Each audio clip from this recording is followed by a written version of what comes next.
said before, is a friend of mine. I'm going to try and put my biases aside here because I like Dana. I think she's a nice gal. And talk in all honesty about the NRA response. So Dana was at CPAC yesterday, and she was talking about what happened at the CNN town hall. And here's what she had to say. You heard that town hall last night. They cheered the confiscation of firearms, and it was over 5,000 people. I had to have a security detail to get out. I wouldn't have been able to exit that if I did not have a private security detail.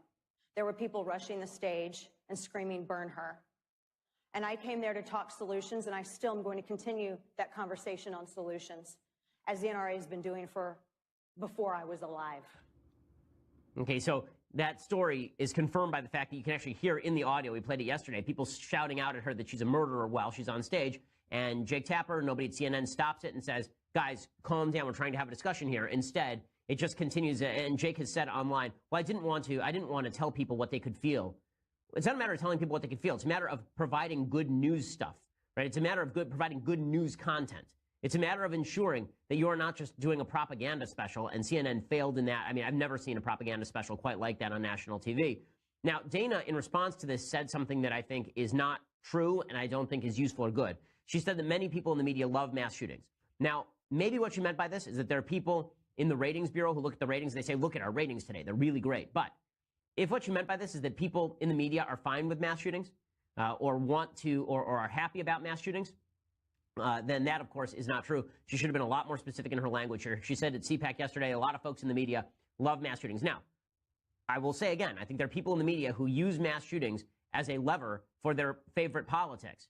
But I don't think anybody in the mass media is sitting around going, God, I hope 15 kids die today at a school. I think that's a slander on members of the media. And I say that because I think the media have been slandering me. I think the media have been slandering Dana. I think the media have been slandering everybody on the right by suggesting that we have bad motivations, that we don't care when kids get shot. So I think it's silly for us to suggest people on the left don't care when kids get shot. We cannot have a good conversation, a useful conversation in this country if we keep saying the other side doesn't care when kids get shot. If you really believe that your political opponents are such evil human beings that they don't care when kids die, we can't have a conversation at all. It's the end of our country. There will be a civil war. If you actually believe the person who lives next door to you doesn't care if your child dies in a bloody hail of bullets, then you're going to be much more likely to pick up a gun and go after that guy. So just put it that way. Here's Dana saying this yesterday at CPAC. Now I'm going to say something that some people are going to say is controversial. So I'll say it really slowly so all the people on the platform in the back can hear me loud and clear. Many in legacy media love mass shootings. You guys love it.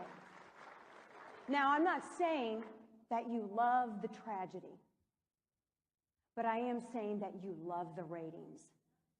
Crying white mothers are ratings gold to you and many in the legacy media in the back. Okay, but the suggestion here is that they care more about their ratings than they do about the dead kids. I don't think that's right. I don't think that's right. Listen, I think they care too much about their ratings. I ripped them from the stage yesterday suggesting that they should put their morality ahead of their ratings and stop showing the names and faces of the shooters. But I wouldn't suggest that they actually like the shootings, that they actually want the shootings to happen. Like that I don't think is appropriate. Wayne LaPierre from the NRA did this too. Again, I think this doesn't actually serve the NRA's interest. What the NRA should be doing right now is saying, listen, we want to stop this stuff as much as you do, and it's insulting and disgusting when you suggest that we don't.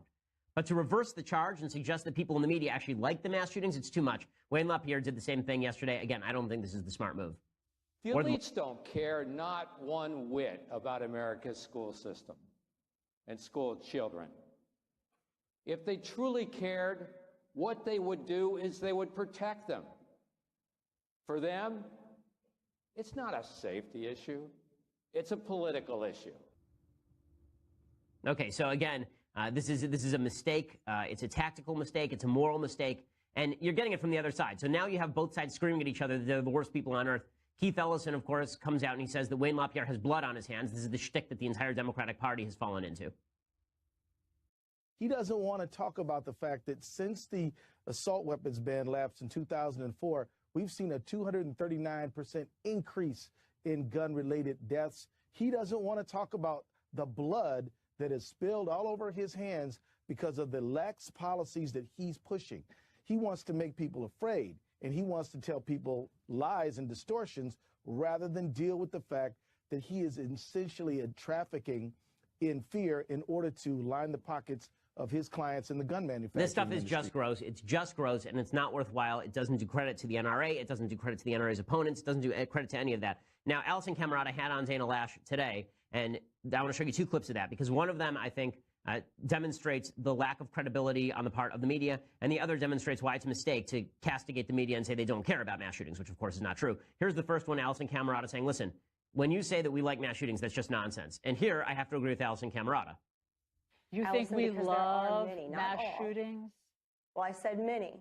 I said many, not all. But I do think that the way that loves the mass network, shootings? and I do think that the way that many in the media do, because they like the ratings aspect of it. No. And that's true, because it's wall-to-wall coverage. They put the murderer's face up on loop, on televisions all across America, more than they discuss even the victims or survivors. Hey, listen. That individual's name has been mentioned and is still mentioned on your network. Dana, it's just malicious, actually, that you would say that. I don't know anybody in the media who likes mass shootings. You're wrong on every single level. So this is why, this is why Dana shouldn't have said what she said about the media. Now, Dana says, but you say that about me, right? You guys say that I'm a murderer. You guys yell at me. You say burn her. You say that I'm responsible for these mass shootings. And now Allison Camerata, the shoe's on the other foot, and Allison Camerata can't even acknowledge that this is exactly what the media have been doing, which they have, right? So here is Dana being in the right and Camerata being in the wrong. This is 19, yeah. But you're saying that it's malicious, but yet on your network, you've allowed accusations against me and millions of law-abiding Americans and to be indicted as child murderers. I've watched you, Allison, on your program at this very time slot. And you've allowed that to stand uncorrected on your network. You've allowed it to stand uncorrected on your network. That's if you want to have a discussion of maliciousness. It's not true. But I don't want to allow the accusations to stand. I don't believe you, and I don't believe you. And making it even easier for these horrifying people to get guns, because if you can't get elected without taking money from child murderers, why are you running? Hey guys, are you going to be able to go back to school? And right, we played that clip on the show the other day. So here's Allison Camerata saying, no one's called you a murderer. That kid called her a murderer right on Allison Camerata's show, and Allison Camerata sat by and did nothing.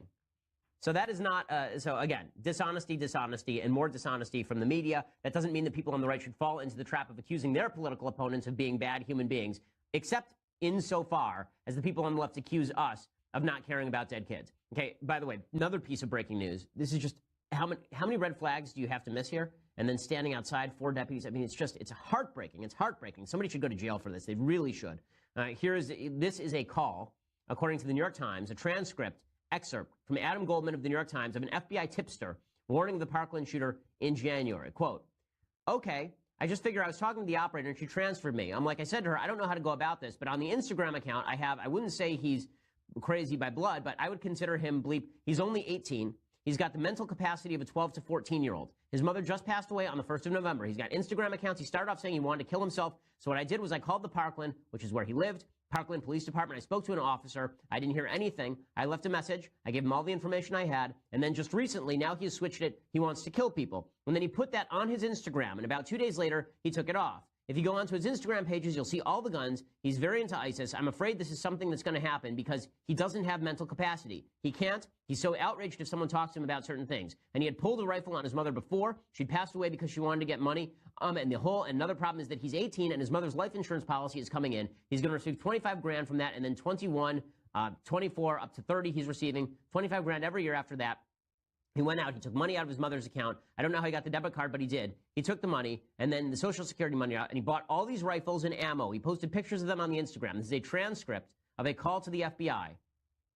Transcript of a call to the FBI. He never graduated high school. He's thrown out of all these schools because he would pick up a chair and just throw it at somebody, a teacher or a student, because he didn't like the way they were talking to him. I just think about, getting into a school and just shooting the place up.